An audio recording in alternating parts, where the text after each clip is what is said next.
ओम नमो भगवते वासुदेवाय नमः। दोस्तों, अब आगे का अध्याय 15 आपके साथ यहाँ पे मैं प्रस्तुत करने जा रही हूँ।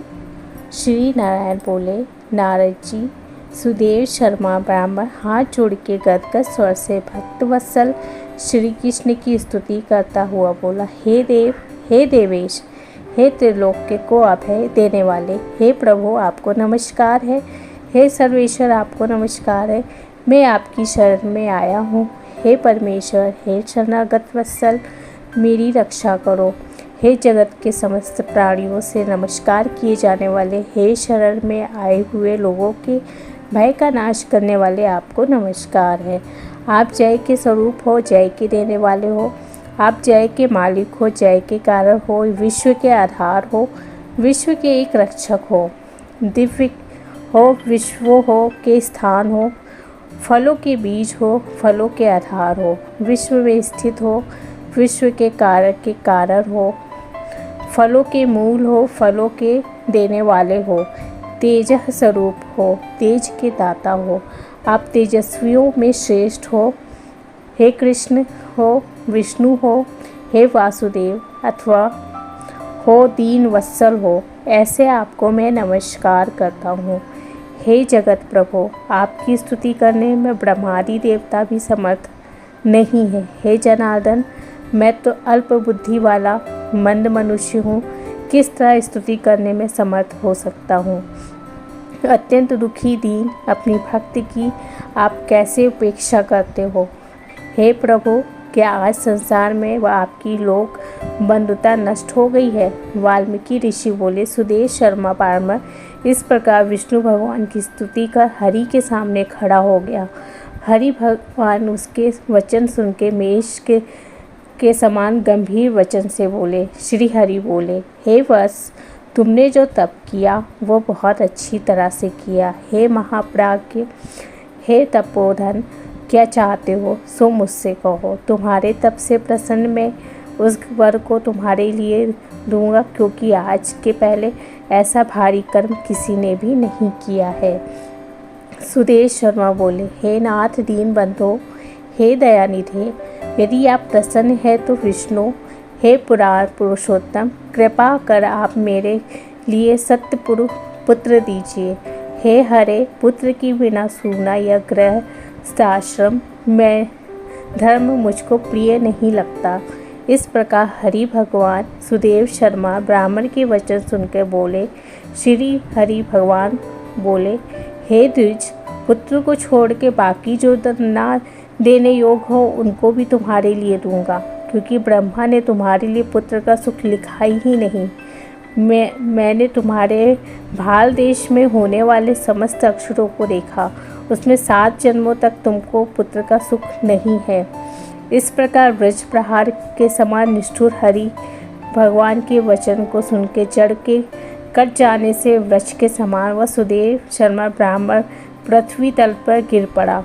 पति को गिरे हुए देख के गौतमी ऋषि अत्यंत दुखी हो गई और पुत्र की अभिलाषा से वंचित अपने स्वामी को देखती हुई रुदन करने लगी।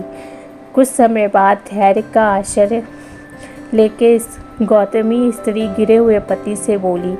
गौतमी बोली, हे नाथ, उठिए उठिए, क्या मेरे वचन का स्मरण नहीं करते हैं। ब्रह्मा ने भाल देश में जो सुख दुख लिखा है वो मिलता है। रमानाथ क्या करेंगे, मनुष्य तो अपने किए कर्म को फल भोगता है। अब आगे पुरुष का उद्योग मरणासन पुरुषों को औसत देने के समान निष्फल हो जाता है। जिसका भाग्य प्रतिकूल है उसका किया हुआ सब उद्योग व्यर्थ होता है। समस्त वेदों में यज्ञ, दान, तप, सत्य, व्रत आदि की अपेक्षा हरि भगवान का सेवन श्रेष्ठ कहा है, परंतु उसमें भी भाग्य बल श्रेष्ठ है। इसलिए हे भुसुर, सर्वत्र से विश्वास को हटाकर उठिए और शीघ्र देव का ही आश्रय लीजिए। इसमें हरि का क्या काम है। इस प्रकार उस गौतमी के अत्यंत शोक से युक्त वचन को सुनकर दुख से कांपते हुए गरुड़ जी विष्णु भगवान से बोले। गरुड़ जी बोले, हे हरे, शोक रूपी समुद्र में डूबी हुई ब्राह्मणी को उसी तरह से नेत्र से गिरते अश्रुधारा से व्याकुल ब्राह्मण को देख के, हे दीनबंधु, हे दया सिंधु, हे भक्तों के लिए अभय को देने वाले, हे प्रभु, भक्तों के दुख को नहीं सहने वाले, आपकी आज वह दया कहाँ चली गई? अहो, आप वेद और ब्राह्मण की रक्षा करने वाले साक्षात विष्णु हो। इस समय आपका धर्म कहाँ गया? अपने भक्तों को देने के लिए 4 प्रकार की मुक्ति आपके हाथ में ही स्थित कही गई है। अहो, फिर भी वे आपके भक्त उत्तम भक्ति को छोड़ के चतुर्विध मुक्ति की इच्छा नहीं करते हैं और उनके सामने 8 सिद्धियां दासी के समान स्थित रहती हैं। आपकी आराधना का महात्म्य सब जगह सुना है। तब इस ब्राह्मण के पुत्र की वांछा आज पूर्ण करने में आपको क्या परिश्रम है? हाथी दान करने वाले पुरुष को अंकुश दान करने में क्या परिश्रम है? अब आज से कोई भी आपके चरण कमल की सेवा नहीं करेगा। जो पुरुष के भाग्य में होता है वही निश्चय रूप से प्राप्त होता है। इस बात की प्रथा आज से संसार में चल पड़ी और आपकी भक्ति रसातल को चली गई अर्थात लुप्त हो गई। हे नाथ, आप करने तथा ना करने में स्वतंत्र हैं।